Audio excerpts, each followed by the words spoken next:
Hola amigos, bienvenidos a un nuevo video. El día de hoy les traigo este shot llamado La Fogata y para eso vamos a comenzar.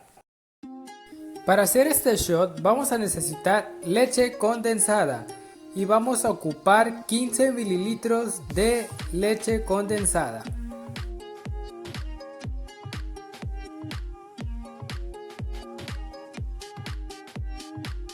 Después ocuparemos licor de café. Yo ocuparé licor de Kahlúa, que es sabor café, pero puede haber otras marcas, así que pueden utilizar cualquier marca que les guste.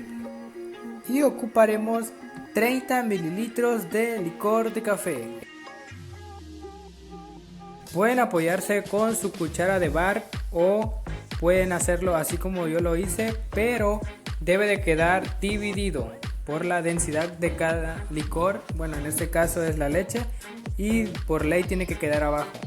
Ahora procederemos a agregar el ron. Cualquier ron que ustedes guste o que les agrade, pueden tomar el ron y vamos a agregar 10 mililitros de ron.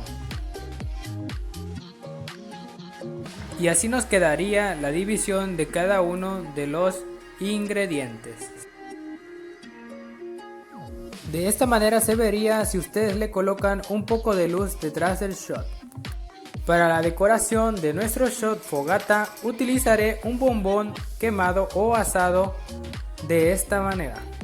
Vamos a tratar de que se quede un poco quemado y que encienda para poder hacer el efecto de fogata.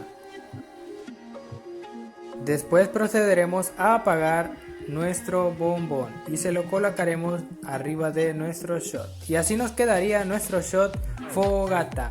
Espero les haya gustado y si fue así suscríbanse a mi canal, denle like y nos vemos hasta la próxima.